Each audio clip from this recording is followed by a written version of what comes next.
Butts again. Lots and lots of butts again. Big old butts. Hail Satan.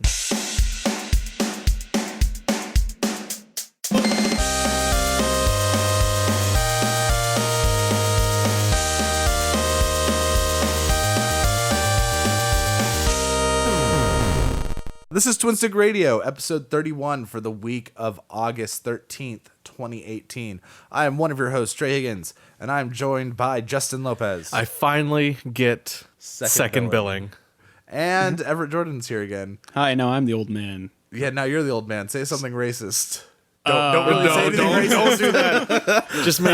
just make fart noises and be grumpy. No Chris this week. He's gone. He'll be back next week though. Again, we're still open for our application process. Remember, you just send a Google Doc with your name on it, and that's it. That's all we need. With your LinkedIn account. Nope. That's too much information. We just need your name. Gotcha. All of our hires are made off of names. If you have a middle initial, that's great because I really like saying Justin T. Lopez, and I'm ready for anything. Yeah, I did hear you guys were holding auditions last week. Mm-hmm. Yeah. I'm glad I made the cut. Chris can't say the same. I feel better because I was like, man, I'm the only person that's ever missed an episode. And then Justin missed an episode, and Chris is missing an episode. So really, like, we all have missed one episode, which means that me missing an episode, even though it was first, is not quite as bad. But it's almost like we have a rotating staff now. Yeah. So we're like a real podcast. Yeah, exactly. It's like, oh, I'm IGN Unlocked, and now this week I have these people on because all these other people are busy. Because this person doesn't want to go. Do you have any exciting anecdotes from the week? No.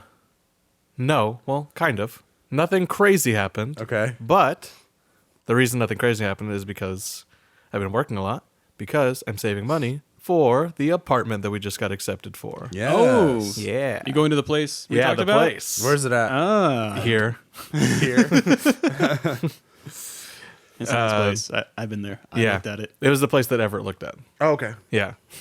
Well, Yeah, it's super cool. We're moving in a month. Wow. Yeah. That's a short amount of time. You would think. You probably got the one that I reserved earlier. Probably. The lady remembered you. I was like, yeah, like, because it was the one that you talked to. Uh-huh. I was like, yeah, my friend, he was going to apply here, and then he decided just to stay in Austin. And then she was like, oh, I know who you're talking about. Like, yeah, sorry. Well, I passed the torch on. So. Yeah. How And much? I mean, if you don't have to discuss this on air, but how much is your rent It was like 900. for one bedroom? Yeah. That's not bad. It's not terrible for Well, the that's location. better than what you were and- gonna pay, right? Weren't you That's- gonna pay like 15 for a one bedroom? It probably would have been around there. Right now, like, I looked at their prices. It's like upwards of $1,000 just for a studio. For that same place?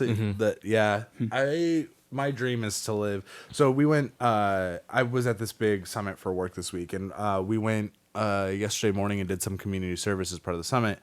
And there's this place in Austin. I totally don't know the name of it, but it's a homeless community. And on the property, it's this huge piece of land. And on this property, they have a bunch of tiny homes and like a small trailer park. And essentially, you know, they bring homeless people in and they give them homes, and then they hire them around this location. I really should get the name of it because it's an awesome place. Like, if you live in Austin and you want a place to volunteer at, it's a really cool place to volunteer at. But they essentially hire the people, the homeless people that live there who are not homeless anymore, to maintain the property. Formerly homeless. But they all live in these like small, like they're called tiny homes, but they're really not. Like, they're just they're studio apartments essentially, but they're like little houses. And they have air conditioning and everything. And I was just like, how do I live here? And the guy goes, you have to be homeless for a year. I was like, is it bad that I kind of want to be homeless for a year just to live here? It's so nice. It's the price you have to pay. They have let me goats see your resume. and chickens. And I also had like the best BLT there because they have like restaurants you can go and like buy food when you're there volunteering. And so they had like this like little, it's almost like a food truck. And they had this little food truck where they were just, you know, selling BLTs. And they had like the best fries I've ever had too. And they don't have to pay to live there? I believe Just they working? do have to pay a little bit of rent, but the rent is very, very cheap. I don't know if I want to say the number on the air because I don't know if that was told to me in confidence or not. But See, Trey, you could hear me out. You could be homeless for a year, still working, So you're saving money because you're homeless. And then you meet the qualifications. So then you get to move into that nice little place and you got your bank account. Well, it actually got me like so anyone feel free to steal this idea, but I will say that, you know, the terms for you stealing this idea is that I have to be your first resident. But my thought is that you could have a community like this with people that are actually paying rent. So you build a community like this. You have these small houses that you build up, and you let people live there, but you have those people maintain the property. On top of having like their regular jobs and stuff. And since they're maintaining the property, they're essentially your employees. You don't have to hire real employees, and you can charge them really, really cheap rent.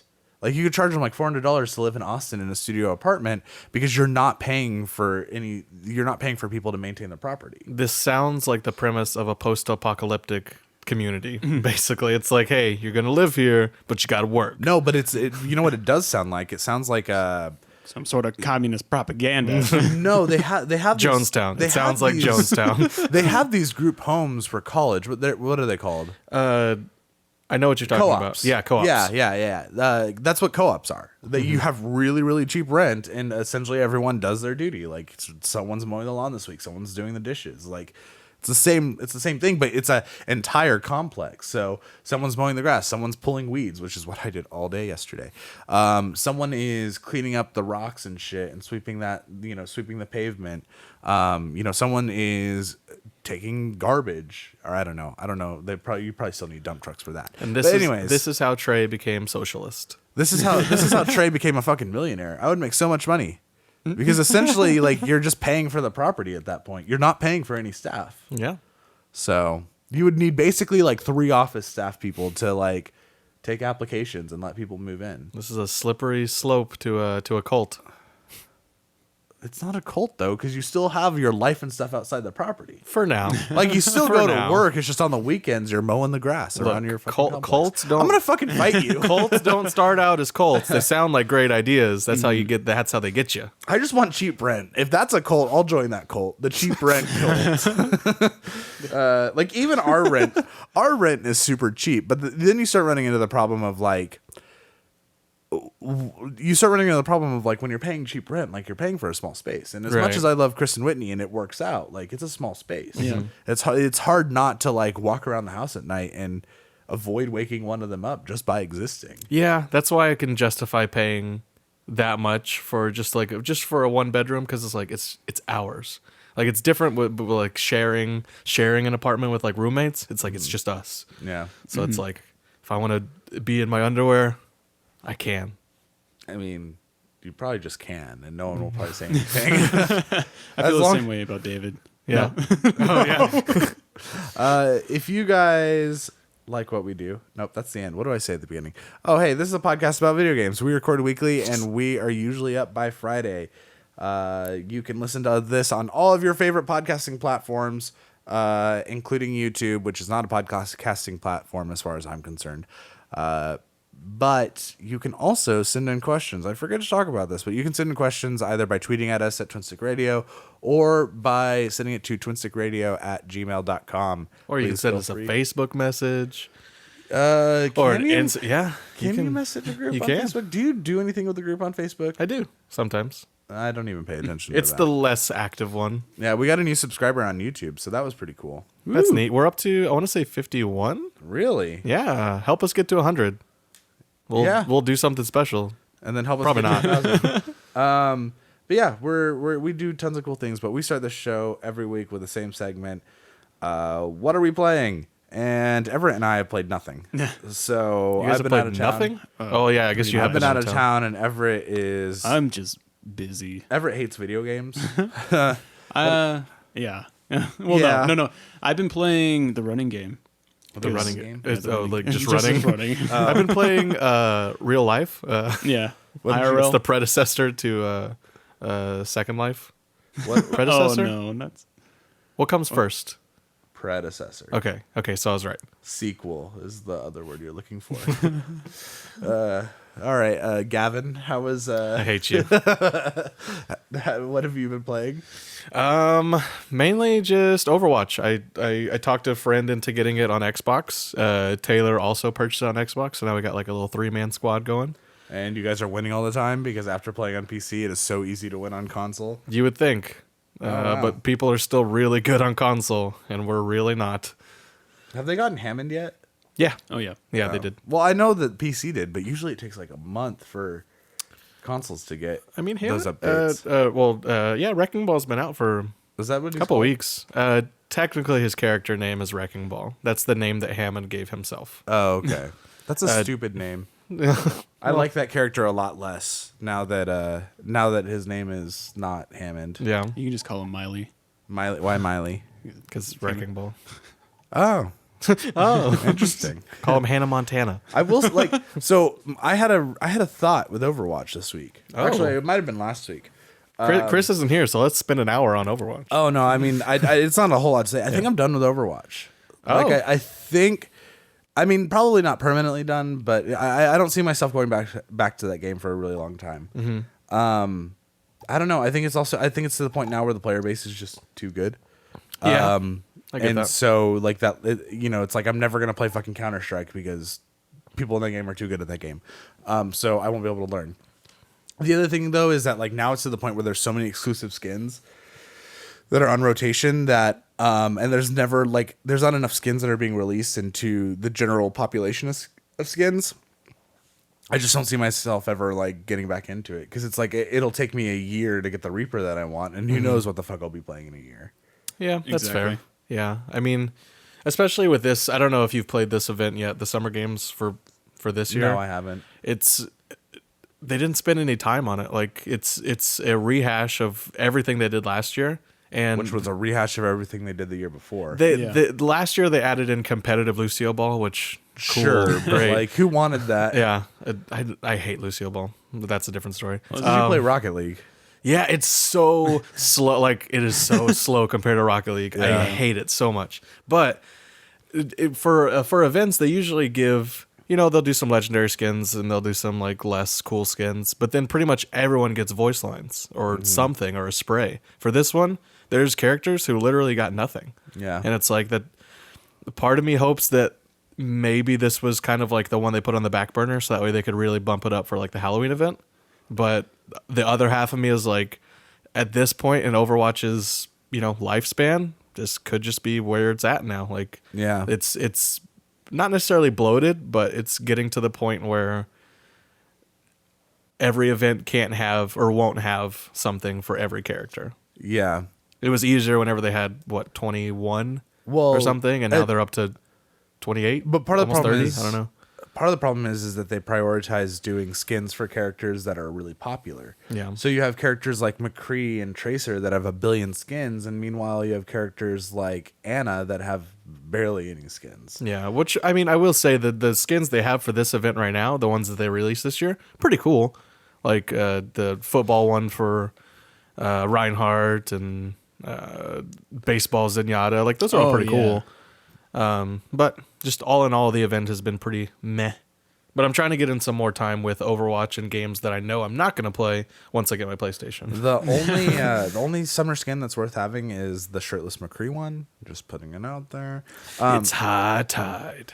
That's a pretty good one. How do you feel about Overwatch, Everett? I know you probably played the second most out of the three of us. Yeah. He was probably. playing it last night. Yeah, So I just- saw. Just a little bit, just to get back in it. Oh, so you did play something, you Okay. fucking liar. Okay, well, You okay. dirty, dirty liar. Okay. That's it. You're off. Well, Chris has talked about Destiny and World of Warcraft for the past like 6 months. It's okay if you've played something that is not brand new. well, then I'll echo the same thing that y'all are saying. It just feels the same. Like nothing feels new. I mean, and they have that All Stars mode coming out soon, right? Oh, I have no idea about that. What's that? I don't know too much about the details. Myself. What do you know about the details? All Star. Yeah, I don't know. I'm not too sure. It's just like I know there's new skins coming along with it. Oh, I did see that. Interesting. There's I did see that. Like you said, it's I thought that it's Tracer. correct and me if I'm wrong. I thought All Stars. I thought that was a thing for Overwatch League. I think it might be. I think it was something to where basically they're transcending the teams and they're building a All Star team basically. Yeah. And I think they were going to do them for like global games. Like, Something. is there going to be like an All Star like American team? I think I don't know. Yeah, I started to look it up, and then the internet was being crap. I will say though, on the other side of that, with Overwatch League, like that's where I see my Overwatch coming from. Like watching it? Or? Yeah, because I think Overwatch is to the point where it's like baseball or football, right? Like those sports don't change. They're not new or different. But they're fun to watch because you understand the rules so much. The rules make sense to you. The what the characters are doing. What the positions are doing in football makes sense to you. Mm-hmm. That's kind of what Overwatch is. Like I was talking to a guy yesterday about Overwatch League, and I realized like, oh, I'm really excited for season 2. I didn't watch a lot of season 1. I watched it when I could, but I had fun every time I watched it because it's just a game that makes sense. It just live streams really, really well. I was able to meet the Houston Outlaws at RTX. Yeah, they were pretty cool. Yeah, I mean I feel like they're normal gamer dudes. Pretty much. I feel like their personalities are going to be just like their team, just kind of Yeah, like it's not super exciting, but yeah. I mean they're normal dudes who just happen to play Overwatch every single day for I think they said probably about 8 hours a day. I will say though. One of the problems that I do have with Overwatch League, and we might have talked about this on the podcast before, but I'm just going to reiterate it. I have a pretty big problem with the fact that all the teams are foreign players. Yeah. And that's nothing against foreign players. It's just that like it's really hard for me to like get on board with the team. Like Houston Outlaws is also hiring a bunch of people from Korea. Yeah. And putting them on their roster. And all that's well and good, but it's like you kind of support a team because it's local, right? Like I supported Dallas Fuel because Dallas is about the same distance from there, and I liked the colors better. And they had all of their drama, so I stopped following them. And then I liked Houston Outlaws, and it's like I like them despite the fact that they didn't win that much. Yeah, that they weren't like one of the best teams in the league. I liked it because they were all regular dudes. But when you replace your team with a bunch of people from different countries, it's like, oh, what is your connection to Texas? Like I would almost rather them split up the Overwatch League by regions. Say this is the America one, and this is the Korean one, and this is the Australian one, because at least people are competing on even grounds. Like Americans are just not as good at video games as Koreans, and you saw that with New York Excelsior. Like they just stomped everyone because their entire team was from Korea. It's just it's tough though, because if you look at any like quote unquote real sport, you can recruit from wherever. I mean, most of the Spurs. San Antonio Spurs. San Antonio loves the Spurs. Most of them are from other countries. It's just how I don't know. It's how it works. And like with video games, unfortunately, most of the A1 like great players are probably going to be from Korea. I didn't realize real sports are mostly from other countries or have players from other countries. Spurs being a good example. Football is an American sport, so like most of your players are from America. I knew that people came from different states, right? Like just because you have someone on your Texas team doesn't mean that they came from Texas. But that's a little bit more understandable to me because it's like at that point they're still American, right? Like, they come from and it's not like me being anti-foreign. No, that's not the problem. It's not coming off like that. But it's just like I want to support a team that represents my community, and that's one of the things about the San Antonio Spurs is that as much as all those people might be from foreign countries, they look like people from San Antonio. They fit in with that community and they seem to understand that community. Yeah, well, that's and that's a difference too. Like these people live for the most part in San Antonio. They invest into like Texas and San Antonio, so it's different than like someone coming from Korea playing for Dallas Fuel or whatever, and then flying and then home just in going off-season. home. Yeah, exactly. It's so that's in that sense a little different. But yeah. It's funny, the Houston Outlaws, they weren't great, compared to the other teams. But at RTX, they had this thing to where you could wait in line pretty much and have a chance to play against them. You could build like a team of a random 6 people in the crowd could go up and play Houston Outlaws. They're very good compared to just normal people. But that's the thing, though. Like that's the part of it that's really frustrating about it, though, right? Is if you take these teams that weren't particularly great, like Houston Outlaws, and you put them up against normal Americans, they are fucking incredible. Yeah. They are good players. But the reality is that New York Outlaws will never beat New York Excelsiors will never beat Houston Outlaws. Or other way around. Houston Outlaws will never win against a team of people from Korea. That's just how it is. It is not an even playing field. So what you were like, New York Excelsior is forcing teams to recruit people from Korea in order to compete in any meaningful way.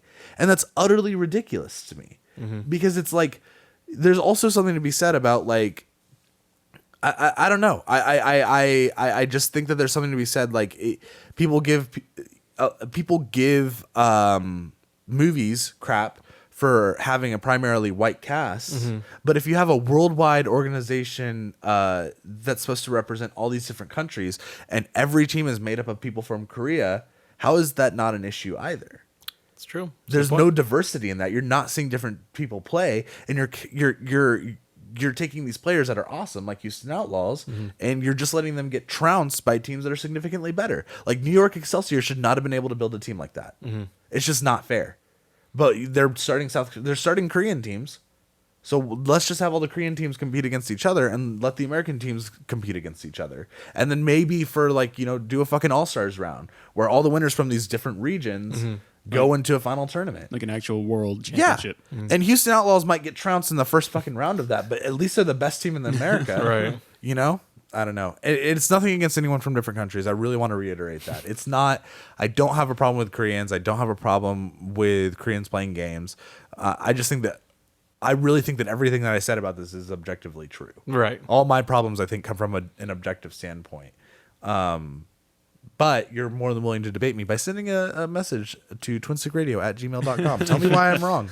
I would love for someone who is more versed in Overwatch League to explain why I'm overreacting to something stupid. Yeah. Also, I'm not a racist. I'm never going to get a job. You guys ready for the news? Yes. Let's do it. Give us the news. The news starts out with a follow-up from a story that we talked about a little bit last week. Oh, I'm glad I was here for that. Well, if you listen to the podcast, I listened to parts. IGN has begun removing all of Philip Mewson's content after tons of new evidence of plagiarism was collected by Kotaku. In a statement on Twitter, IGN's reviews editor, Dan Stapleton, said, quote, "We've seen enough now, both from the thread and our own searches, and we're taking down pretty much everything he did," end quote. This is bad, guys. So for all you listeners who didn't listen last week, what happened? So there's this guy called Philip Mewson. He is an editor over at IGN, and he was also the host of the NVC podcast, Nintendo Voice Chat, for those of you who don't know. And it turned, probably early last week, a video was posted by a channel called Boomstick Gaming, comparing IGN's review to his own review of Dead Cells. And a lot of things just lined up really well. And it first it looks like, these are just two dudes talking about a video game. But by the end, you're completely convinced that Philip plagiarized this review. Really? Same like analogies and stuff. It's kind of like, I said this to Chris last week. It's like if I were to, you would walk into class and you're like, "Hey, did you do the homework last night?" Someone's like, "Yeah." And you're like, "Can I copy it?" And so you copy it, but you change words around a little bit to make it seem like a unique answer. It's basically that. And the other crazy part is that timestamps like lined up almost perfectly at certain points. So they would finish the exact same point, and it would end at the exact same timestamp on the video. So he actually made. I forgot to put this in the news too, but he on Saturday morning he made an apology video where he actually doesn't apologize for anything. It's like, "Hey, I do tons of research before I do my things. Like, this is not plagiarism. Boomstick Gaming, you have a great review. I'm so sorry that mine is a lot like yours. I have nothing but the respect for you." And then he goes, "Yeah, and all these people are trying to make headlines off of the fact that I supposedly plagiarized stuff, and they're trying to find new evidence that I've done it. Well, I challenge all of you guys to find new evidence. Go for it." And he specifically called out Jason Schreier. He plagiarized his own apology video. So that got taken down probably Saturday night. Was that posted on IGN or it was posted on YouTube? Oh, okay. That got taken down Saturday night, and by Monday morning, like tons of new evidence had come out, different plagiarism. At one point, when he was talking about the Switch's HD Rumble feature, he had completely plagiarized like a NeoGAF forum thread about it. Like to the point, like he basically just read stuff out on his, because before he had worked on his own YouTube channel and then got hired by IGN. So just all this evidence has come out, and now IGN is pulling everything down. See, here's the thing. If you're going to call the internet out and tell them to look into your past and figure out where I plagiarized. Yeah, the internet's going to do it. Yeah. You should probably pull a James Gunn and go ahead and delete everything, and then call people out. Burn the hard drives. So it was funny though, because I saw a different thread. There's this guy named Scott Bromley. He used to work for IGN.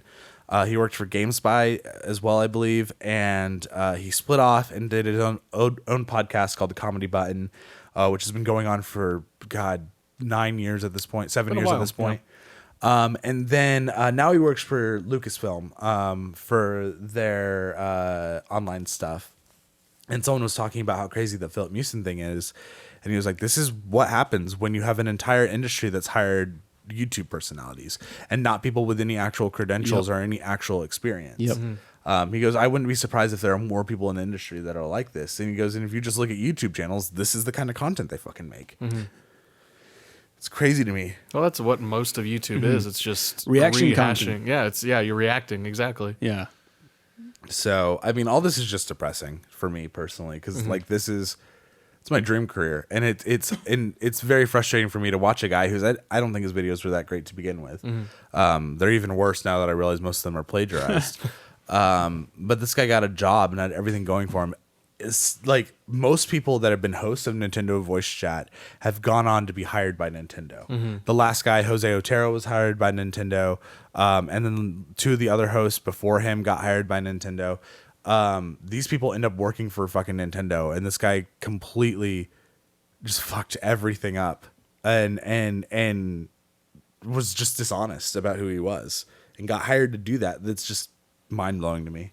Well, there's a job opening now, so Yeah, I don't know if they're going to be hiring a random fucking internet person now. Next up, the Diablo 3 Eternal Collection has been officially announced for the Nintendo Switch. yes. The collection will include the base game, the Reaper of Souls, the Necromancer pack, the theme seasons that were announced last week, and some exclusive skins for the console. No official release date has been given, but the game is expected to come out fall 2018. That's soon. That is soon.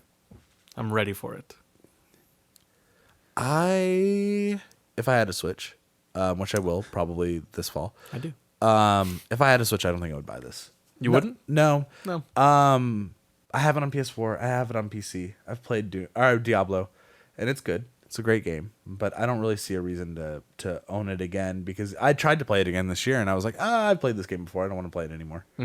So that's just my own take. Nothing against anyone, but Not to mention, like, you play it over and over again, which is the Yeah. idea. That's the whole point of the game. Yeah. See, for Yeah. me, I don't own it.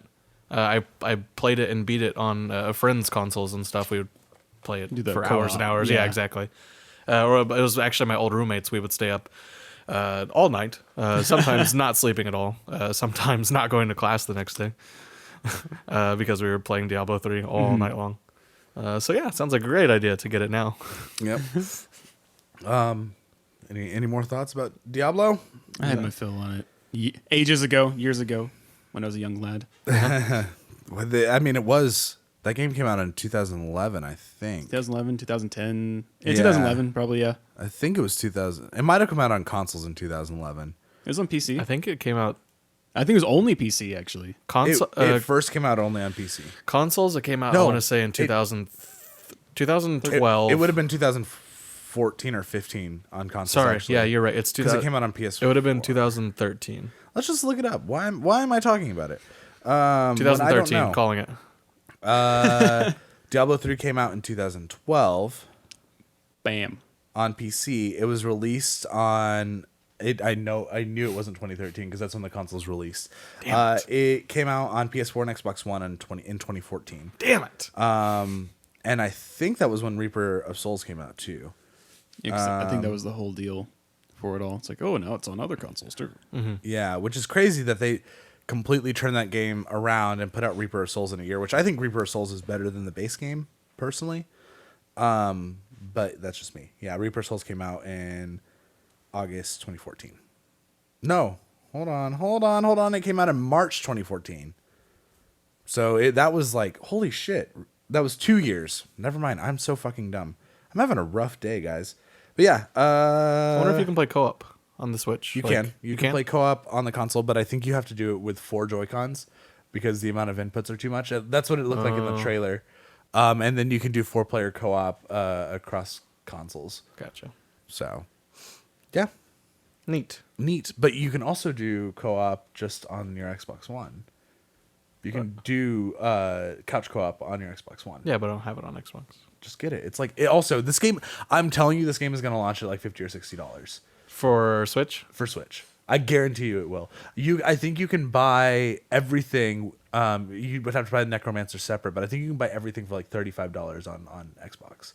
But you also don't need the Necromancer, so you can just buy Diablo 3 for like $20 on Xbox One. That's true. But who am I kidding? Once I get Spider-Man, that's all I'm playing. Sony announced today that it has sold through, so that these are PSVRs that are in houses, 3 million PSVR units, and a total of 21.9 million PSVR software. Quote, "Thanks again to all of our amazing fans for helping us achieve this milestone," said PlayStation Marketing Vice President Mary Yee. That's cool. Worldwide? I believe that's worldwide. That's cool. It's not great, right? Because that's what I think a third, or I'm sorry, like a 30th of the amount of consoles that have sold. Considering But- it's like the most like sold console. Yeah, yeah, but I don't know. It's nice that it's going out there. It's nice that they're still proud of how it's doing. I don't think Sony expected it to sell 10 million units in 2 years. I do think that it shows a problem with VR though, and it's just that even on consoles, where it's the most accessible, it's still it's still too expensive for the average consumer. Yeah. Yeah, and I don't think it's really PlayStation's doing either. It's all the great games that have the VR capabilities, like Resident Evil, right? Yeah, It's like, I don't know. Yeah. I mean, I would be interested to see the, I guess like a graph of like the how much has it plateaued sales wise. Oh yeah. Because I guarantee you that it probably slowed down quite a bit. Oh, I mean, I would guess so, but that's to be expected because it hasn't had a hardware relaunch since it came out. At this point, you're buying a 2-3-year-old? No, it's 2-year-old headset, and that's fine and well and everything. But it when we're expecting new consoles in 2 years, why would you invest another $300-$400 into buying a headset you're only going to use for a couple of years? Yeah, the problem is, or the problem I have with VR is a game has not been released yet that has completely sold me on VR. Everything is very gimmicky, almost like stuff that came out on like the Wii that would really use like the motion sensors. Like it all seems very gimmicky. I'm not sold yet. I talked about this when I went to go do a PSVR demo back in 2016, I believe. But I had done a demo of Valkyrie at Best Buy because they were showing off the headset there, and that game sold me on the PSVR. It was my dream of playing a fucking X-Wing game. Like you literally put the headset on, you look to your side, and you can look out the side window of your ship. You look to the other side, you can look out that side. You completely turn your head around, and you can see the back of the ship. Like it was just like being an X-Wing pilot, and the gameplay felt really good. It was fucking awesome. But my thing is that it's not being supported in that way. Like I'm not going to drop money for a $400 headset for just Eve Valkyrie, especially when I could probably play it on my PC with a better headset. I guess my thing is that it's just not being supported in the proper way. Like I know that like we all want our first party studios to be making awesome games, but the fact that they don't have someone like Sucker Punch or Sony Bend or Sony Santa Monica working on a PSVR title that is a AAA developed game that runs on VR and only works for VR, even if it doesn't sell that well, the fact that they don't have a big studio doing that doesn't make sense to me, because if the next fucking Infamous was a VR game and you could make that work, I might be tempted to buy a headset for that. Yeah. Because on top of that, I have several other games besides that I could play now. Yeah, that's the problem. It's like because in the VR market, you're not necessarily just competing with other VR games. Like you can be, like you were saying, like you can have a great, what was it? What was the flight? Valkyrie? Valkyrie. You can be a great game like Valkyrie to where it's super immersive and it's great and it's fun, but you're competing against AAA title, just regular games, not VR games. It's a tough market, and that's what I'm saying. It's like I don't really know what it would take for VR to really just take off and become like a staple that everyone wants to have. It's still just, for me, it's just too gimmicky. Like I've played some VR games that were fun, but I couldn't imagine sitting down and playing a VR game for hours on end. The thing I really wanted from the PSVR was it has that theater mode. So essentially you put the headset on and then you can play just any game or watch any movie just in the theater mode. And it literally, like in the demo that I saw, it feels like you're sitting down in like the middle of a movie theater. Let's kind of have like the silhouettes, right, of like some Yeah, chairs. Like when you're loading it up, you see like the chairs and stuff. And then when it starts, like the chairs go out of focus or like they go out of view, and then it's the thing. The problem that I had, though, like I was completely willing when they had first announced that feature, I was completely willing to buy a PSVR headset just for that. The thing is, though, is that the screen that's in the PSVR headset sort of has like the screen door effect, to where it feels like you're looking at a TV through a screen door. It's not like 1080p or very high resolution at all. And that's not how I want to play my games. If you released a 4K headset with a PlayStation 5 that was $500 and worked really well, but also had this theater mode that was, on a 4K display, I would drop money just for that, because I already play my game super close to my screen anyways. And I don't need to have my phone available to me while I'm playing a fucking game. Like if I could just lay in bed and just fucking play a game, laying there with a controller in my hand, that's the fucking way I would love to play games, especially that close, because I already sit like right in front of my monitor. See, I don't know a whole lot about displays, but can you have a display that small that's 4K? I mean, because isn't the whole idea that you have to be able to fit? You have phones that have 4K displays, and do they? These screens are slightly smaller than what's in a headset. Do phones play 4K? Yeah. Oh, okay. Well, I think the idea is like the LEDs become so small that your eyes can't detect the difference, so to speak. I don't know, because when Chris plays videos on his phone, and I play a video on my phone, I can tell the difference. Yeah, but I wonder if that's like a frame rate thing more than anything else. Maybe, but yeah, fuck it. Like, put a fucking as high resolution LED screen in your PSVR headset. Like, let's do it, man. Give me a portal to another realm. I don't care if I can't tell the difference. I can barely tell the difference now. I just, like, in the last year was able to tell the difference between 60 frames and 30 frames. Like, obviously, I am your target demographic. A dumb white dude that will spend a lot of money just so he can lay in bed and play a fucking game. America. Also, like, if you look at the OLED screens for the PlayStation Vita, those are fairly small screens, and they're really fucking good. They were awesome. Like, even when you were streaming from your PS4 and playing a game on your Vita, the games looked great on there. I didn't realize Vita had OLED. The original ones did. The new slimmer models don't. But like, just put an OLED screen in there. Yeah, OLED. Just put an OLED screen in there.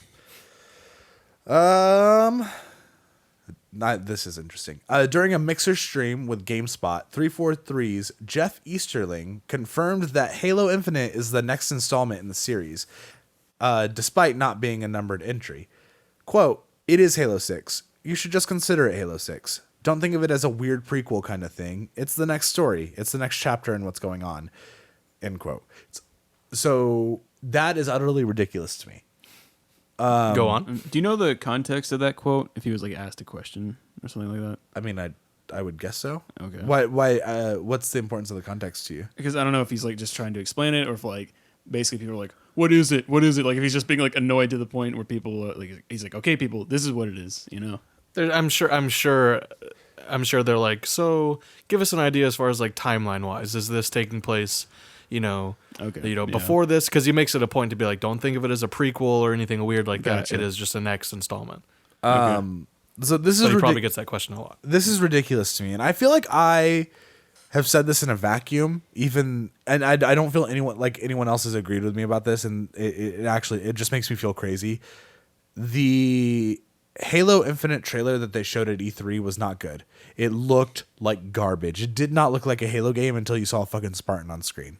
And I know that they're working with a new engine, and it was probably fairly early footage, but it did not look good. That was not a good look for Halo. So I know they still have time to work everything out and make it better, But if this is your Halo 6, like, you guys did not, I don't think you did a good job showing it off. I think people went insane for it because it has Halo on it. I think that if I had replaced the Spartans with a random looking generic Space Marine and called it fucking, fuck my ass the game, like, everyone would have been like, Coming to a store near you. that game looks awful. It looks so crappy. Did you see those weird space rhinos? Did you see that ass? Yeah. It's all pixelated. But it didn't look good to me. It didn't look good. Well, And that was I feel like all of us had that reaction, including Chris too, because whenever we saw it at the during what is E3, this? And I'm like, I thought it was fucking what's that dinosaur Ark. Ark. I was like, is this Ark? It looked And Chris goes, really it's- bad. Yeah, Chris goes, it's Halo. And I was like, no, it's not. And then there's a shot of the fucking Halo ring, and I was Yep. like, what the hell? Yeah, and then going on the internet expecting everyone to be like, "What the fuck was that?" The entire reaction I saw was, "Oh my god, Master Chief, Cortana." Did you see the Spartans? I don't understand. I don't know. It's weird because, like, in a way, I'm hopeful because they haven't really said anything about the story, anything about the game itself. They're like, this is it. Like, this is just like, I don't know. Yeah, I think spoilers for Halo 5. So the AI are taking over and all that stuff. They're probably fucking hiding on a Halo ring because it's the one place where they could escape the AI to like regroup and do their thing. Or they're over there looking through Forerunner shit to try to find a way to stop it, right? Because Forerunners have the same problem with rampant AIs. Mendicant bias. Mendicant bias. Yep. I don't know though. I actually wanted. I was telling Everett before we started because I read the quote to him. So there are tons of Halo books. The Halo books are incredible. If you haven't read them, like most of them are really, really good. But a new book came out recently called Bad Blood. And it follows the group of now Spartans, but characters from ODST who became Spartans in the New Blood book. But it takes place like right as Halo 5 is ending and then a little bit after that. And I think that's really fucking cool because it's as much as like Halo 5 story wasn't that great, the way that it ends and the way that that kind of shakes everything up, it's cool. And I want to see what that universe looks like afterwards. I have a feeling that as we learn more about Halo Infinite, we're also going to be learning more about that Halo TV show that's being worked on too. There's a TV show? Yeah, Showtime picked it up.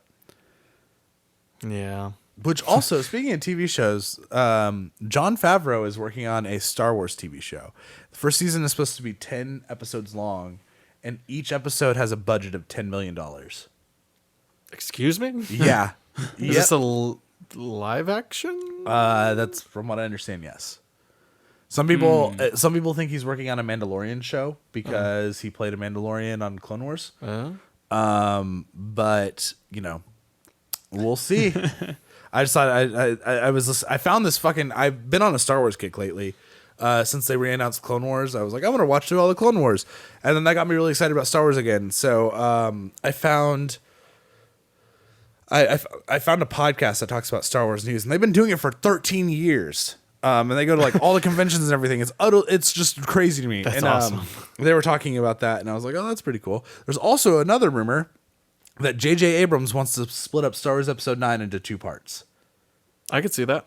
I could see that, but that would be fucking stupid. Oh no, I'd be very upset. But it seems like It's the most everything that I enjoys breaking everything into 2 parts. it's just Infinity War? Nah, make it 2 parts. it's that movie could not have been 1 part. And still have been good as it was. I guess I just want instant gratification. I know you do. You got to take it in halves.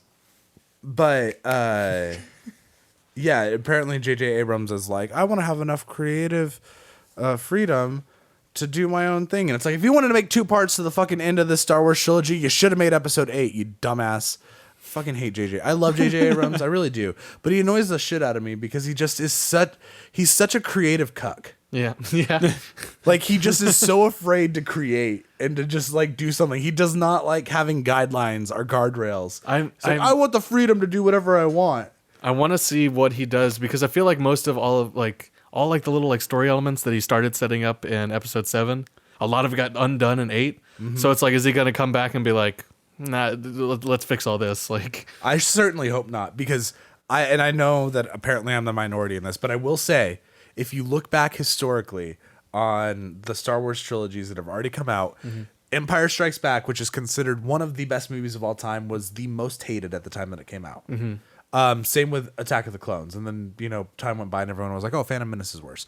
Also, I don't think Attack of the Clones is a bad movie, but pod racing. But so historically speaking, the fact that people don't like Last Jedi, it lines up with those movies. Right. People hated Empire, and Empire was the best Star Wars movie until Last Jedi came out.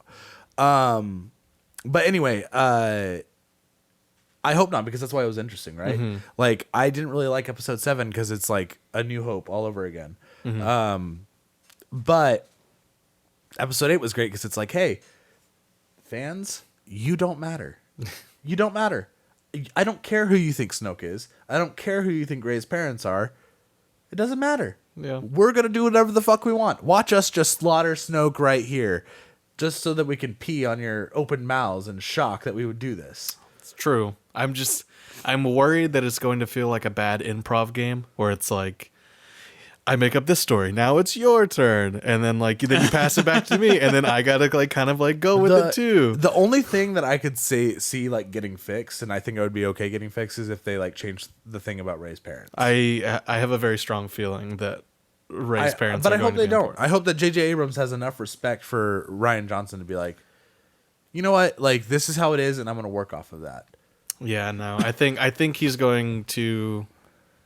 Because who told her that? It wasn't Snoke. It was Kylo. Was it Kylo? Yeah. I think they're just going to turn it into oh, he was just trying to break your soul sort of thing, kind of. Maybe, and that's how I could see it working. But yeah. I really just hope JJ is like, nope, this is the bed that we made. Let's fucking get into it. Speaking of things that you're on, you said you're on a Star Wars kick right now, watching Clone Wars and stuff. Teen Titans. I love Teen Titans, the original. Yeah. I quote unquote original. Did you know? Because there's the whole Teen Titans Go. Yeah, the to after the credit movies. scene in that. Yeah. Yeah. So I started rewatching the show because of that after credit scene. You should always rewatch that show because it's great. Well, but because it's funny too, because I don't think I've ever watched it consecutively before. It's still really good, but it's weird though, because I remember it being a lot more serious than it actually is. Yeah, which makes the idea of Teen Titans Go a little bit less offensive. Yeah, I mean, it's just the story is just I wouldn't say it's an amazing story, but it's better than Go. No, I'm not saying that the story. I'm not talking about the story in general. I'm just saying the fact that Teen Titans Go is spun out of the show. There are times in the show where it's completely wacky. Yeah. It's also weird the way that the art style is inconsistent sometimes. There's so the second episode is when Starfire's sister comes to visit, right? And there's a scene where it's the super anime scene of Starfire flying, and then it cuts to a scene of a side view of her face, and it looks super realistic. And I'm like, what the fuck were you guys even just pick a style and do it? What are you guys doing? The thing that upset me about Go was the fact that they got the original voice actors. And they could have easily just kept going with Teen Titans, and then they turned it into this. Well, they couldn't easily get it going because the show wasn't getting enough ratings to justify its existence. Yeah, the then fact just get other voice actors. Make me feel like there's other reasons, and it's not just because kids are stupid. Teen Titans Go is the best thing that could have happened because it kept all those actors employed. And it also revitalized the old series. Had Teen Titans Go never existed, these actors wouldn't be doing shit, and that show would have never come back. I will never accept that Teen Titans Go did anything good. Okay. I'm just excited for Teen Titans to be back. Yeah, me too. What's next? We've previously discussed rumors of a new Xbox One Elite controller being announced at Gamescom. The Verge's senior editor Tom Warren tweeted earlier this week that a new 149 Xbox controller is due out in October, and it is codenamed Washburn. Warren never officially gives a controller the Elite name, but its $149 price point seems to be evidence that it is an Elite controller. Okay. Yeah. I'm not big on the Elite controllers, but Have you ever used one before? No, but that might make the difference because it's beautiful. It Have you feels used one? really good. A little bit. When we got him at GameStop, first thing we did was open it up and play with it. So I haven't actually played a game or anything, but just the buttons feel really fucking responsive on it. Did you use the paddles on the back too? Yeah, we put some on and messed with them a little bit. My thing about the paddles though is that at that point, like, you should just be playing games on PC. Right. Because if the amount of inputs and the amount of options for your inputs is a problem, then why are you playing on console? Yeah, well, that's my thinking too. It's like I've never felt the need to go out and get an Elite controller for any games I play because, like, obviously if I'm playing that game on console, I've figured out to make it work. Like they've released it on console because it works on the controller the way it is. Yeah. You know, so I don't know. But I'm also not one of those people who like goes and remaps the controller settings. Anyways, I remapped a little bit for Rocket League, but other than that, like I usually just keep default. Yeah, no, I have to turn on inverted, but that's it. Do you? Yeah. Oh, why? Oh, Because inverted is the only right way to play video games, and it's the only way that makes sense. Think about it like this. If Okay. you were to grab my head Okay. and make me look up, would you push up, or like would you move your body back or forward? Move your body? Like the what momentum would you use to move my head up with your arm? I mean, you go down. Yeah, you would press Yeah. down. And if you were gonna make me look down, you would push forward. It's also the same fucking thing about flying a plane, right? Well, flying If a you're plane, I get it, because that's physics. If you're flying a plane, in order to go up, you pull back on the fucking stick. Right. In If it's order a to go flight down, simulator. you pull forward. that's I because get it. the location in the fulcrum. It's also the point of using a fucking camera, which is essentially what you're doing when you're playing a game. Is you're controlling a camera. Mm-hmm. With a camera, when you want to look up, the momentum of your body is going down, and when you're trying to look down, the momentum of your body is going forward. So all those things make sense. I don't judge anyone for not playing inverted, but to me, that's the only way that it makes sense, because that is the way that we move our heads. That's the way that our bodies work. Our bodies are inverted. So why would we not use inverted controls? Our bodies are inverted. Well, technically, our brain flips our images over, so we are doing the reverse of that. Our brain is just recalculating it to flip it. So Right side up. like right now, the image that my eyes are seeing, this is upside down. My Yeah. brain's flipping it over. Yeah. Even our eyes see inverted. It's the way things were intended. Inverted is the only natural part of life. But I don't play inverted on PC, right? Because at that point, I'm using a cursor. Yeah. So I can't do inverted on PC. I only do inverted on a controller. Inverted, I feel like that'd be really hard for my brain to understand. Well, because like that's the thing about like playing on a PC is the mouse is like it's a cursor. It's Yeah. not the same as controlling a camera at that point, because the degrees of movement are so much more free. But on a controller, that's the only way that it makes sense to me. All right. I thought after I had been playing games on PC for a really long time that it would break my inverted habit on controller, but it hasn't. Yeah. I still can't play non-inverted on controller. You would probably love like ball mice. Ball mice? Because like you scroll, like you. Can you use a ball? Yeah. Can you use a ball mouse for gaming? I feel like that would be really cumbersome. Perhaps. I mean, I don't know. I've never tried myself. But you're right. If I was like scrolling up, you'd have to, Yeah. you do this on the ball Yeah. mouse. Yeah. Also, I like that you can take the ball out. I think that's so silly. And then you just have a ball. It's like a thick plastic ball, almost like marble. Microsoft's new studio, The Initiative, has hired tons of new high-profile staff members. This includes God of War's. I didn't put any of the names in here because it's not like anyone knows these people. This includes God of War's executive producer from Sony Santa Monica, Red Dead Redemption's lead writer from Rockstar, Crystal Dynamics narrative consultant, and a recruiter who previously worked for EA, Riot, and Respawn. It's a good team. Yeah, that is a good team. I mean, that's a lot of high-profile people. So Some that's heavy like their hitters. entire staff. Yeah, with like as little news as we got from like Microsoft with new games, like and like actual new IPs from them, we're getting a lot of like new talent from Microsoft. I think that's what E3 really highlighted for me is like all these studios that they got. And Yeah, the partnerships Yeah. and everything. Yeah. Well, if you're old talent though, it makes a lot of sense to sort of move on. to a studio or to move on to Microsoft, because at this point Microsoft is scrambling so hard to get games into development that you're given a lot of I'm assuming that they're going to be given a lot of personal freedom to do what they want. And when you're working for Sony or you're working for Rockstar or you're working for EA, you are a little bit more constrained because they don't need you as much as Microsoft does. Oh yeah, especially with the attitude that Sony kind of has right now, where it's like, yeah, you kind of have to play their game, if you want to be in their or EA circle. where they're like, oh, we don't think that the market's going well, so we're just going to cancel your game. Yeah. So to me, it makes a lot of sense to move over to Microsoft right now because the degrees of freedom have to be so much greater than they are anywhere else. I mean, heck, look at Crackdown 3. I mean, like, I feel like I prefer not to look at it.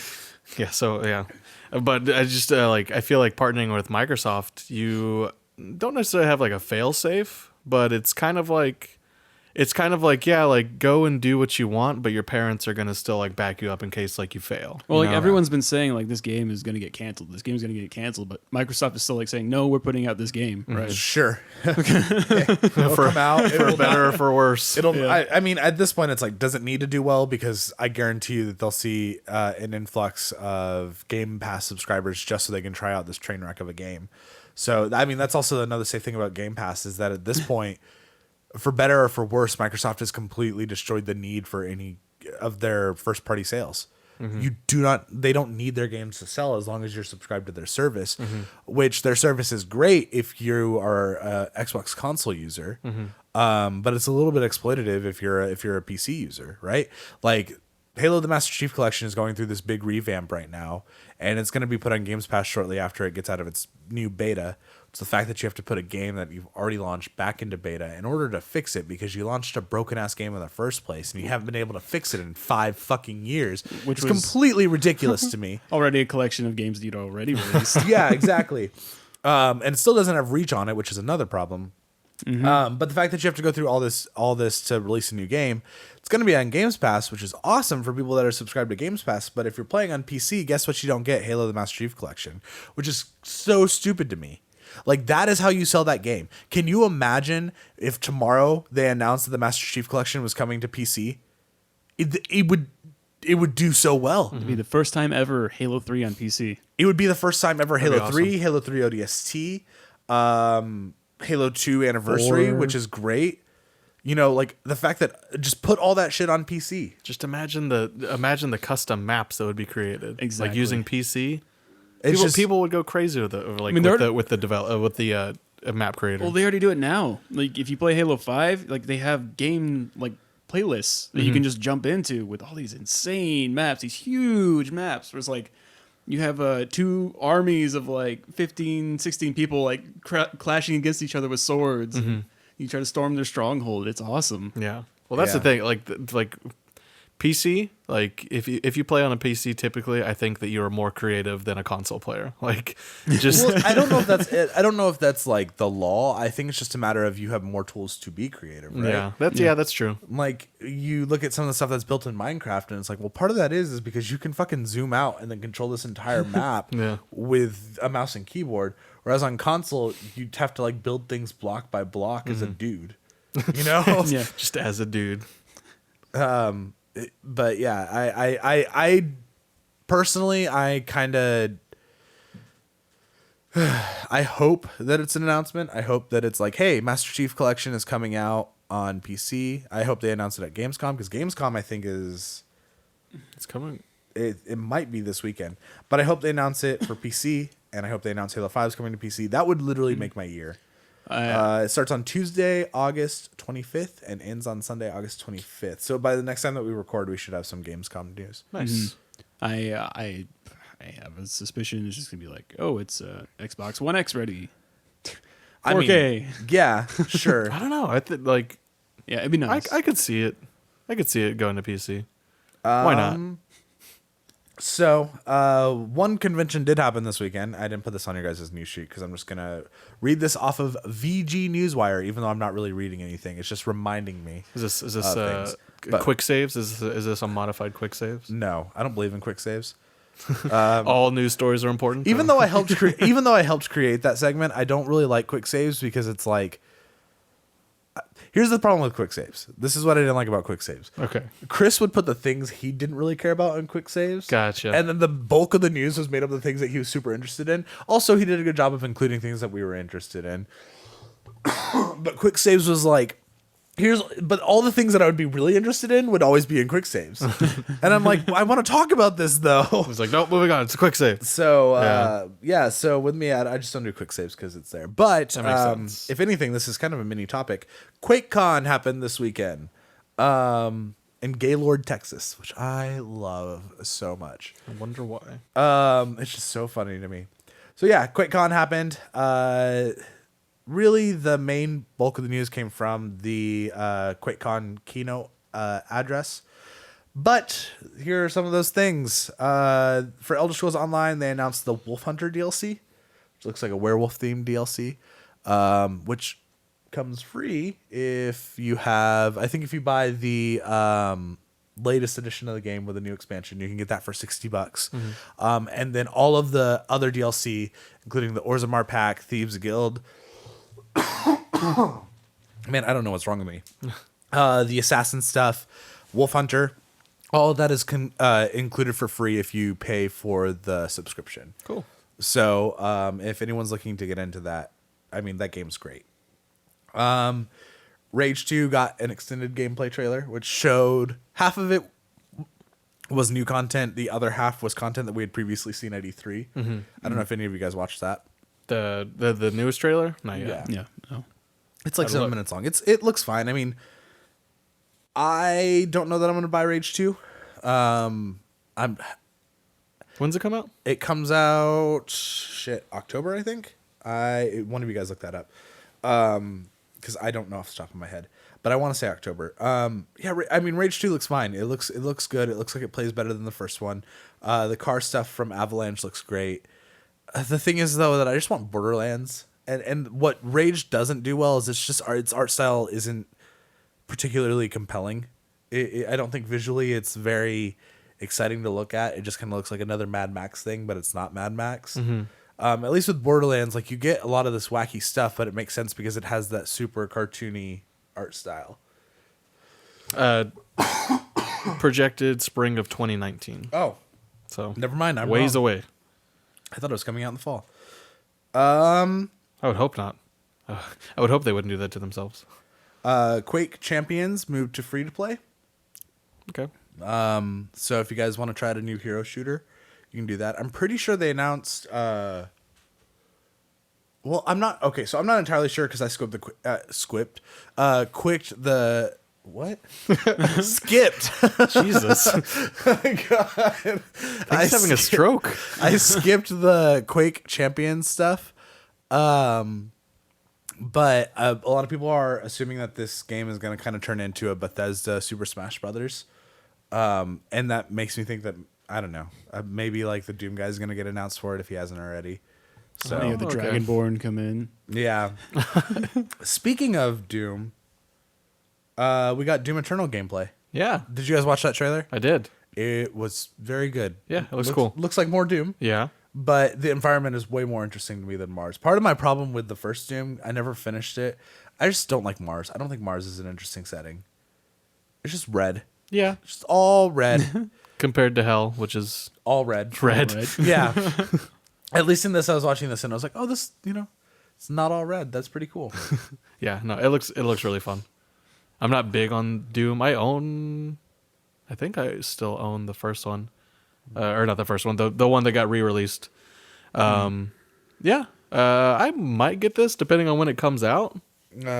Next year at some point. Probably before E3 next year. Yeah, I mean, like, if I'm not playing anything else around that time, I might get it. It looks, Doom is just a fun game in general. And this one, and the last one too, but this one especially, looks pretty nice. Like, the graphics and everything, like, it looks... The grappling hook was pretty cool. Yeah. Yeah. You big on Doom? God. Do you like Doom? I have it. I'm in the same boat. It's just like I need to make the time to go back and actually play through it. I got it for whenever we were doing Tuesday Night Game Fight, because one of the episodes was we were playing a game in that, so I purchased it. So I mainly just played the multiplayer, which was fun, but it's such a small part of Doom. Yeah.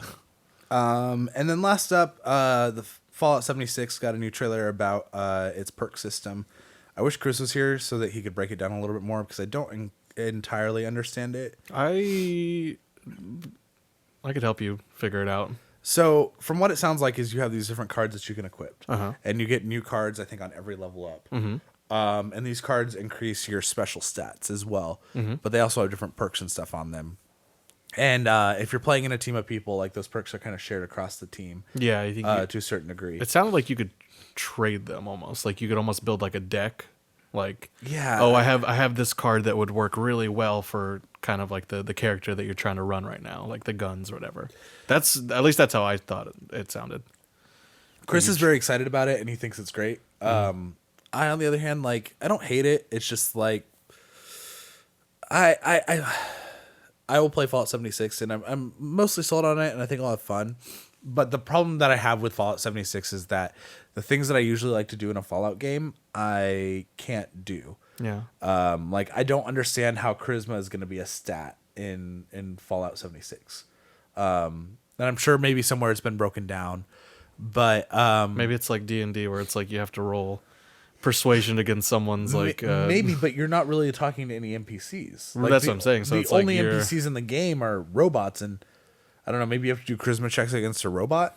maybe. But like, how does charisma affect the way that I'm, interacting with other characters in the game? I don't know what is wrong with me.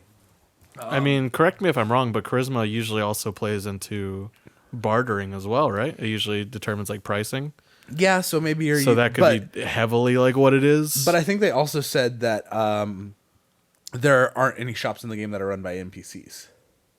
That the shops are essentially set up by players. And I don't understand this game. Yeah, I don't either. Yeah. Like it is such an interesting yet vague concept, and you would think that they would be talking about it more, especially because if they want, I don't know, if they want players to run a shop, I feel like people need to know about this. But they really don't need to though, because it's Fallout, right? Like this. But this it's game so is, different than regular Fallout. Sure, but I mean, if you look at the rise of just multiplayer online games that are like Fallout, I don't think it matters to people. I guess. I think what matters most is if they get the environment right. And from everything that I've seen about it so far, like I watched the No Clip documentary about it and the things that they said at E3, the environment looks like it's still going to be interesting. It looks like a lot of the storytelling stuff is going to come from the environment. But the fact that there aren't any NPCs or anything, I don't know that like that affects the average person that plays Fallout. I don't think that that's what people play Fallout for. I think that game got really popular in the same way that Elder Scrolls did. Like, no one really cared about the story in Elder Scrolls. They cared about the freedom. And Yeah, Fallout that's 76 is that, just with no fucking guardrails. Yeah, so it's basically just going to be a apocalypse simulation for the most part. Like, I see this as their like test bed for co-op. I think this is like their kind of bargain between like, well, we can't have our main game be co-op because that's a mess to program, make sure that all works. So we'll just do like a standalone thing, see how that goes, and see if we can incorporate this into the game later, like in Elder Scrolls. right? Yeah, that's what I was going to say. Like maybe almost like an Elder Scrolls Online. Like who knows? Maybe this next Elder Scrolls that'll be coming out could have co-op. Yeah. Like not I MMO style co-op, but like 2-4 players. I really hope not, though. Because it's for Bethesda games, you don't need it. You just don't. There's never been a time where I've been playing Fallout and I'm like, man, I really wish Chris could play with me.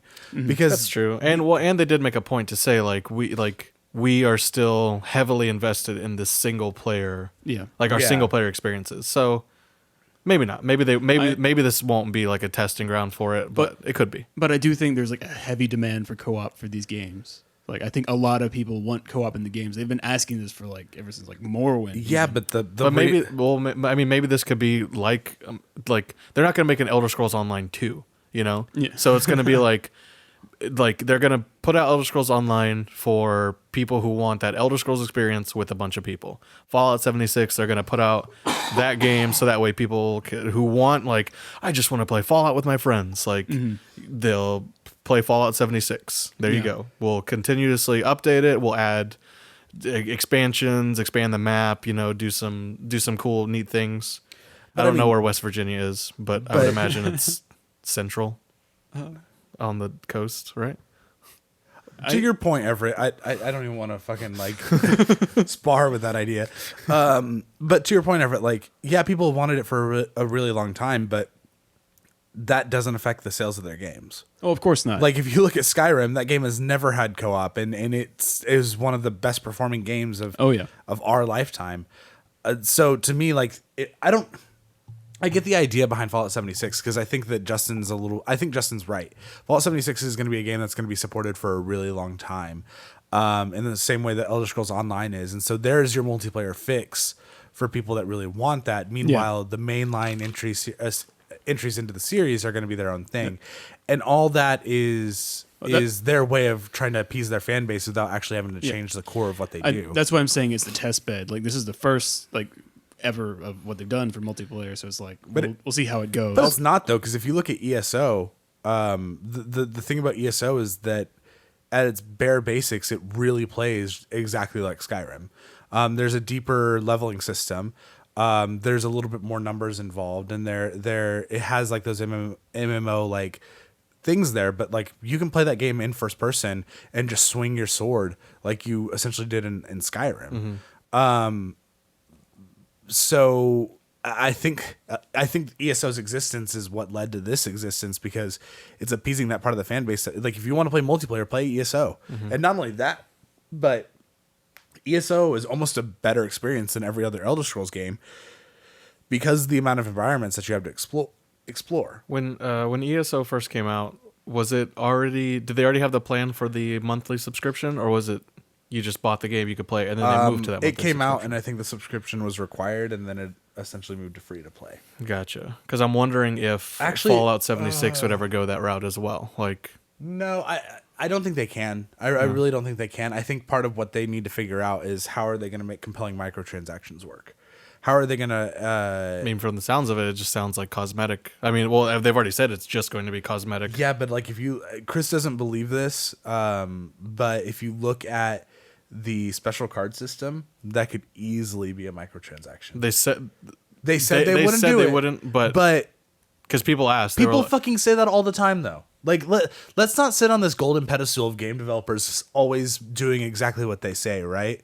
Like, fucking No Man's Sky is the exact version of that game where Sean Murray comes out and says, "Oh, we're gonna do all this stuff," and then it doesn't happen. Or Spore. The truth about Fallout 76 is this: if they have a huge player base and they're maintaining servers and everything, and people are not participating in microtransactions for that game, then they will start charging for special cards, because people won't buy a subscription in order to play that game. You can't force a subscription on people. And if only cosmetic items are the only things that you're getting from microtransactions, then people aren't going to want to pay for a subscription. But isn't that what ESO did, in the sense that you could pay for a subscription and you would get those... You get crowns that are only used for cosmetic things. Yeah, but I think the cosmetics are different, because I really think that with Elder Scrolls, because of the kind of game it is, you have a little bit more freedom in what you can do with cosmetics. Look at to me, it's the difference between WoW and Star Wars: The Old Republic. You can charge for cosmetics in WoW because you have all these... It's a fantasy setting. Fantasy lends itself to weird cosmetics in a way that science fiction doesn't necessarily do. And you start getting into this weird problem with Fallout 76, where like the amount of cosmetic stuff you can do is kind of limited if you think about that as a universe. That's true. I mean, I guess without making things look super weird and like they don't fit. Right. Yeah, because aside from simple clothes to power armor cosmetics, I could see them eventually. I mean, it's an MMO, so you have to have some sort of mounts, right? Like, so eventually they'll probably add some sort of mount. And to be clear, like, none of this is a prediction from me. I'm not predicting that this is going to be the case. There are ways that they could work around it, but anyone who thinks that the special card system is completely off the table for something that can be charged as a microtransaction is a little bit self-deluded. You just can't consider it that way. I mean, if you look at Hearthstone and Elder Scrolls Legends and all these card games, they are essentially doing the same thing. They are charging you a premium price for items that will help you win a game. And no one has a problem with that in that sense. And I think that's how Bethesda could get away with it, is these are just cards. If you build the right deck, you're not really building a deck. But if you assign the right cards to your character, it doesn't matter how you got them. You can be just as successful as someone who has all the premium cards. But the reality is that if you're buying all your cards from the Bethesda store and equipping them on your character, you might be at a slight advantage early on. Actually, now that I think about it, I could be wrong and I could be misquoting, but I believe there was some quote of like, can you purchase these? Or sorry, the only way to get these cards is through in-game currency. I don't think it ever said that you can't purchase in-game currency. I think the only way to get them is through leveling up, is from what I understand. I might be wrong, and I don't know off the top of my head. I thought I remembered hearing something that like you purchase cards through in-game currency. Maybe. And I'm wondering if you could just purchase that in-game currency and then be able to get more cards. Jesus, you need to get that checked. What is wrong with me? No.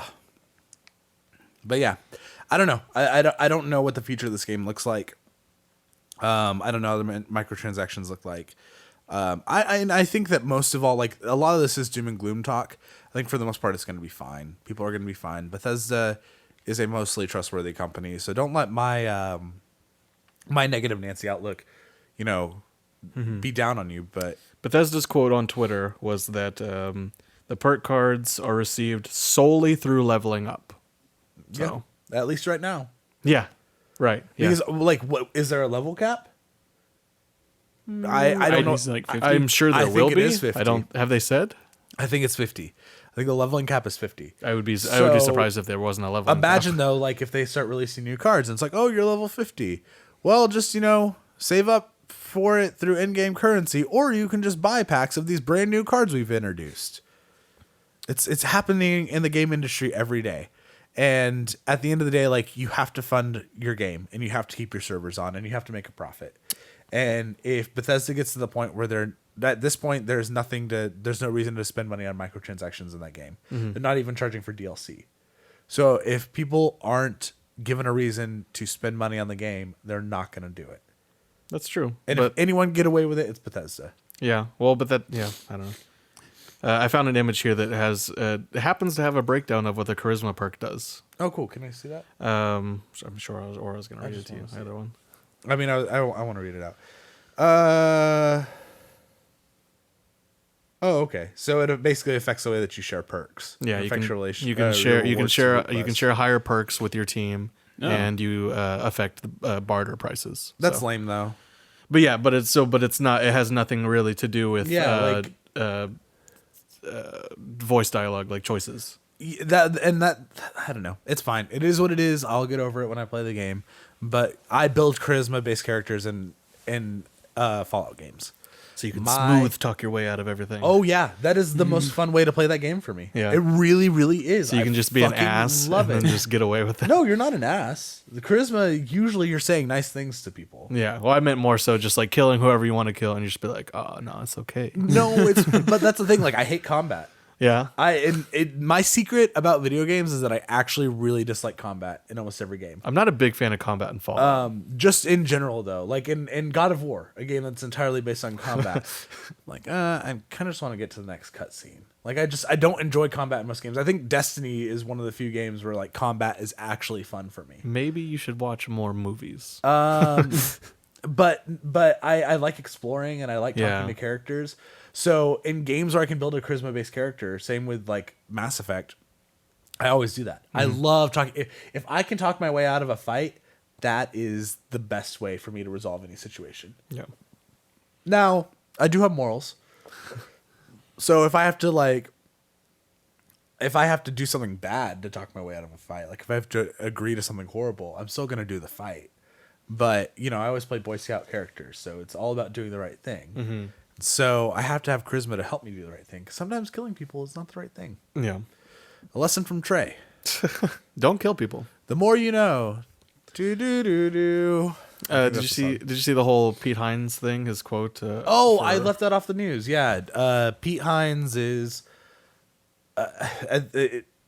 Bethesda is working a little bit more aggressively towards Sony to get crossplay onto the platform, specifically for Elder Scrolls Legends, the card game.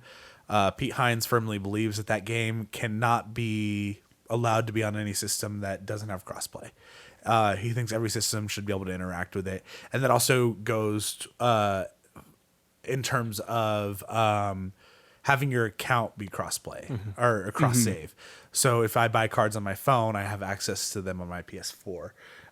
He says that Fallout 76 is a little bit less important to him than Elder Scrolls Legends, but Elder Scrolls Legends is their main push right now, which is not going to go anywhere, and Elder Scrolls Legends probably won't come out on PS4. Yeah, I did. I enjoyed his quote though, because he never fully called out Sony. He just said like, this is our stance going forward with this game towards all publishers that we're talking to. But I did enjoy his quote of, there's no, oh, it's easier to control or it has a better frame rate on this system. It's a strategy card game. It doesn't matter. Like, Yeah. so there can't like he doesn't want people coming up with like, well, no, it won't run. It'll run differently on different like PS4 versus Xbox. Is like, no, it's a card game. I mean, it's fine. Here's my thing, and at this point, like the fact that any developer is fighting with Sony about this is kind of silly to me because they're not going to win. But you know what would show Sony is if every other platform started having crossplay. Because I guarantee you, people will buy Switches, people will buy Xbox Ones just to play with their friends on PC.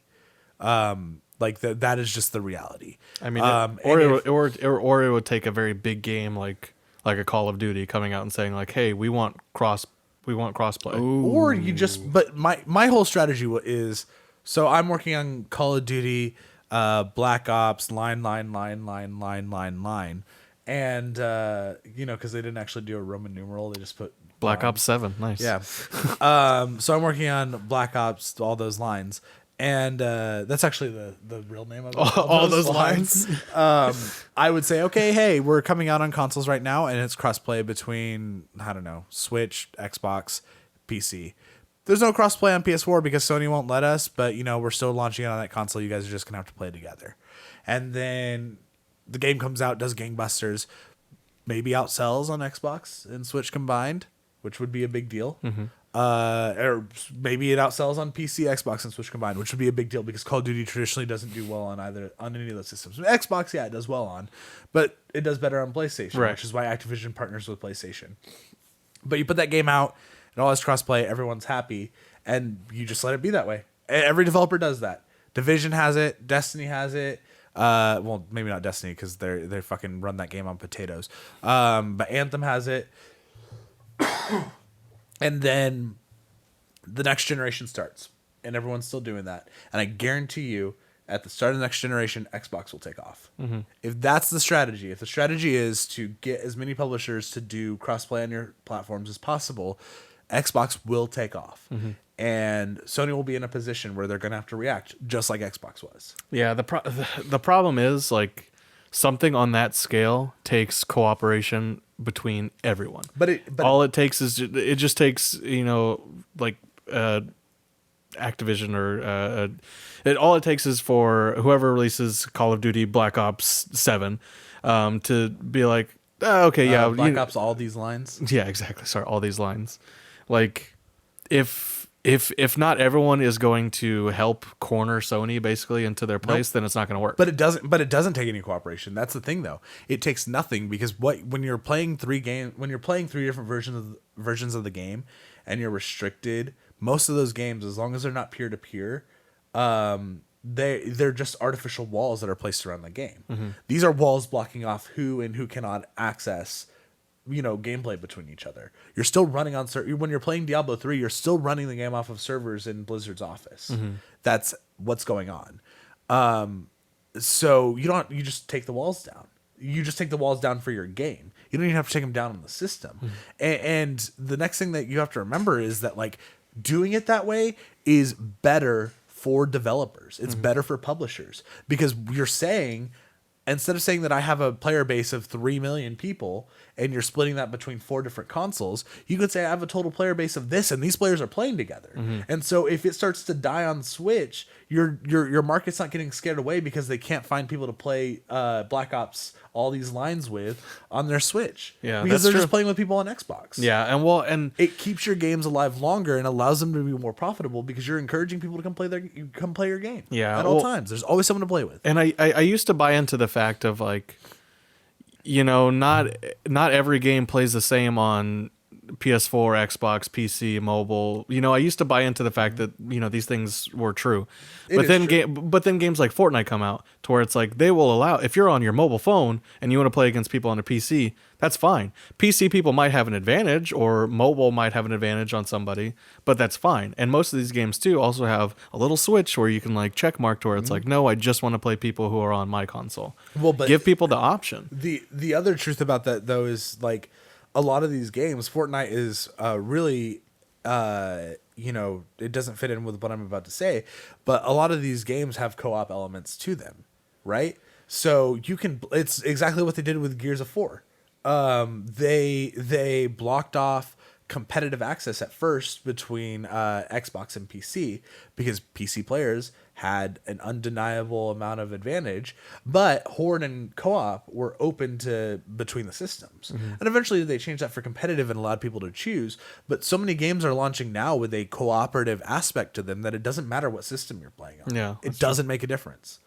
You're just playing with your friends. Yeah. Now more than ever, it is less about who has a competitive edge and more so just about just being greedy, just kind of just wanting to shelter yourself and know any money that gets spent in this game, we need a cut of it as well. Well, and that's exactly where Sony's at, and it's something that's happening with like the Google Play Store as well. Like Fortnite came out and said like, hey, we are not launching this on the Google Play Store. If you want it, go to our website here to download it. And when they were asked why, it's like because the cut that the Google Play Store asked for is ridiculous. It's not fair. Yeah, well, that's why you're asking for this huge cut of our game when you're just launching it. Well, that's why I feel like even if Call of Duty Black Ops, all these lines releases cross-platform on all the different consoles except for PS4, even then I still don't think anything would change because people are still going to buy it on PS4 to play it. But it would take. But it's a long game. It would take these games completely boycotting them to be like, no, we're just not going to release on it. No, that's not true at all. It's a long game. Right now, the chances of someone who's playing on PS4 picking up an Xbox and turning that into their primary console are relatively low. You're right. But new consoles are launching in 2 years. New consoles are launching in 2020 or 2021, 2 or 3 years. It's happening sooner than we think. And Sony is in the exact position where Xbox was. Xbox got super arrogant. They thought they could do whatever they wanted to. They tried to cut out pre-owned game sales on their fucking system. That's how arrogant they were. They tried to say, you can't play pre-owned games on our fucking system. And Sony came out and stomped them in spite of the fact that, PS3 was not a great generation for them. And everyone switched over to Xbox. Crossplay is a thing that needs to happen.